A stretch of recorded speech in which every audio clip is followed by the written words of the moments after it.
Hi everyone. Good morning to all of you. I am Harneet Singh, your mentor for UPSC Commerce and Management Optional.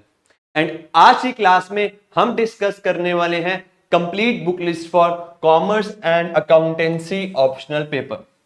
तो commerce के optional के papers को मतलब subjects को हमने दो कैटेगरीज में जनरली डिवाइड कर देते हैं, राइट। एक होते हैं हमारे प्रैक्टिकल सब्जेक्ट्स जो कि हो गए हमारे financial accounting, cost accounting, management accounting, taxation, financial management. और दूसरे आ जाते हैं हमारे पास थ्योरी सब्जेक्ट्स। ठीक है, थ्योरी सब्जेक्ट्स कौन कौन से हो गए, जैसे organisational behaviour, organisational theory, HRM, auditing, industrial relation, वो सारे हो जाते हैं हमारे थ्योरी सब्जेक्ट्स। तो दोनों की ही कंप्लीट बुक लिस्ट हम आज की क्लास में देखेंगे कि आप कौन सी बुक को रेफर कर सकते हो अपनी प्रिपरेशन के लिए।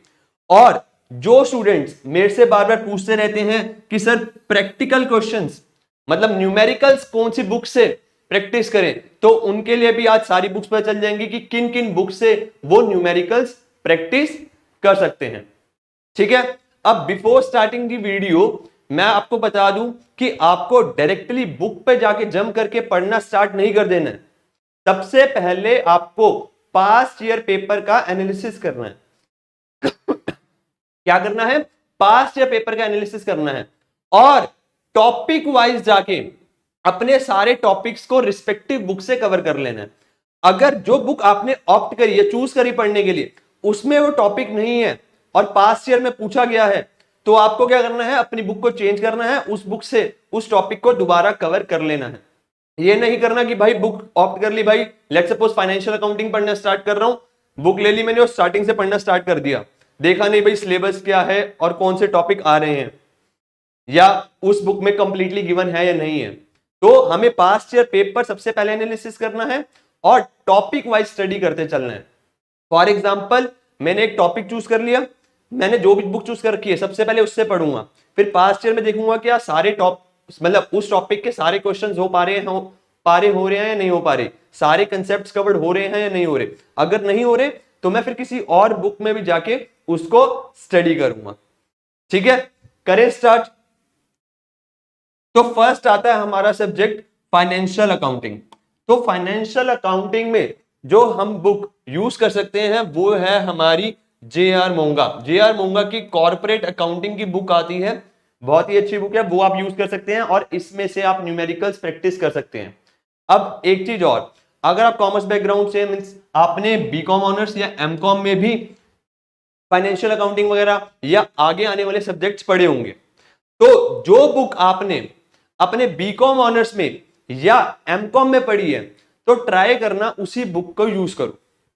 ऐसा क्यों कह रहा हूं मैं? उससे होगा क्या कि जब उस सेम बुक से आप पढ़ोगे तो आप जल्दी से रिकॉल कर पाओगे और जल्दी से समझ पाओगे। सिमिलरली अगर आपके सीए हैं तो सीए की जो बुक्स होती हैं, जो आईपीसीसी की बुक्स हैं, आप उसके थ्रू स्टडी कर सकते हैं अपने प्रैक्टिकल या थ्योरी सब्जेक्ट्स जो भी आपने पढ़ रखे हैं, उससे आपको रिकॉल करना आसान होगा। अगर इस बुक पे नहीं जाना तो आप आईसीआई के स्टडी मटेरियल को भी रेफर कर सकते हैं। ठीक है, तो इन तीन चीजों को भी आप इजीली रेफर कर सकते हैं। चले आगे, नेक्स्ट आता है हमारे पास। अच्छा एक चीज और, इस बुक में हमारा अकाउंटिंग स्टैंडर्ड्स की नहीं है। जो टॉपिक है अकाउंटिंग स्टैंडर्ड्स वो जे.आर. मोंगा में नहीं है। उसके लिए आप आईसीआई का स्टडी मटेरियल या फिर एमसीए में से एमसीए के पीडीएफ डाउनलोड कर सकते हैं।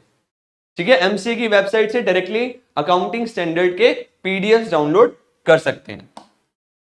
चलें आगे, नेक्स्ट आता है हमारे पास कॉस्ट अकाउंटिंग। कॉस्ट अकाउंटिंग के लिए आप रेफर कर सकते हैं एमएन अरोड़ा या फिर Maheshwari and Mittal, and same points applicable हो जाएंगे। अगर आपने बीकॉम में या एमकॉम में पढ़ा है तो उसी बुक को रेफर करना, क्योंकि रिवाइज करना आसान रहेगा। प्लस अगर सीए में है, सीए के नोट्स हैं या बुक्स हैं आईपीसीसी की, तो उसी को रिकमेंड करना या इनके अलावा आप आईसीआई का स्टडी मटेरियल भी पढ़ सकते हैं। मैं प्रेफर करता हूं कॉस्ट एंड मैनेजमेंट अकाउंटिंग की एमएन अरोड़ा, जो ये वाली है कंबाइंड वाली कॉस्ट एंड मैनेजमेंट अकाउंटिंग की, बहुत अच्छी बुक है, मैंने खुद पढ़ी हुई है, तो आप इसे रेफर कर सकते हैं। नेक्स्ट आता है हमारे पास टैक्सेशन। टैक्सेशन के लिए जनरली पीपल बोलते हैं कि भाई, लोग बोलते हैं कि गिरीश आहूजा यूज कर लो, तो गिरीश आहूजा से पढ़ सकते हो। लेकिन मुझे पर्सनली गरीश आहूजा ज्यादा सिंप्लीफाइड नहीं लगती, तो मैं रेफर करता हूं आईसीआई का स्टडी मटेरियल।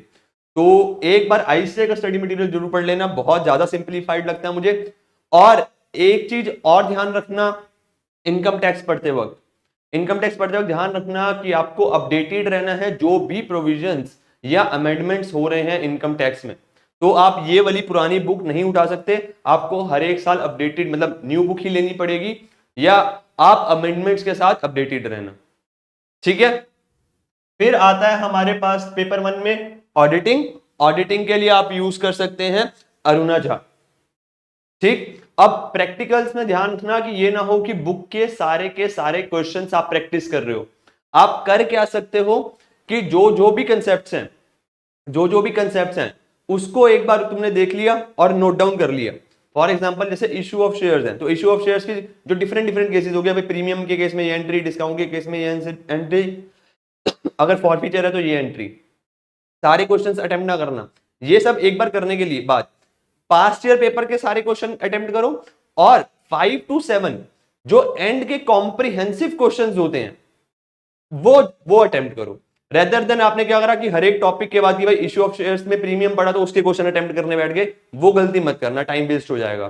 ठीक है। सारे कंसेप्ट देख लिए, सबके न्यूमेरिकल्स नोट कर लिए, मतलब कंसेप्ट नोट कर लिए, उसके बाद कॉम्प्रिहेंसिव क्वेश्चन की प्रैक्टिस करना। Around 8 to 10 I think enough रहेंगे, जब तक आपको कॉन्फिडेंस आ जाए कि हाँ भाई अब मेरे से इसके सारे के सारे क्वेश्चंस हो जाएंगे इस टॉपिक के। ठीक है।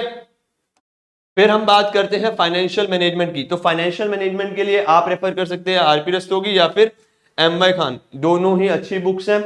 तो हमारी आरपी रस्तोगी अगर मैं दिखाऊं तो आरपी रस्तोगी थोड़ी सी पतली बुक है, और एम वाई खान थोड़ी सी मोटी बुक है। तो एम वाई खान मैं जनरली रीड करता हूं और यूज करता हूं, तो आप कोई भी यूज कर सकते हो। जोन सा टॉपिक, मान लो अगर आप आरपी रस्तोगी ऑप्ट कर लेते हो, भाई पतली बुक है, अगर टॉपिक ना मिले तो दूसरी बुक में सर्च कर लेना। ठीक। ये ना हो कि बुक पकड़ के पढ़ने बैठ गए।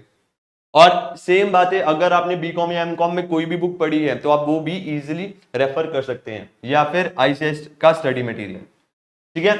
फिर आता है हमारे पास फाइनेंशियल मार्केट एंड इंस्टीट्यूशन। देखो इसमें जो पास्ट ईयर क्वेश्चंस हैं बहुत ही इजी हैं, तो फाइनेंस की बेसिक नॉलेज होना आपको बहुत जरूरी है, और इसके लिए आप जो बुक रेफर कर सकते हो वो कर सकते हो भारतीय विद्या पाठक की। भारतीय भी पाठक की अच्छी बुक है।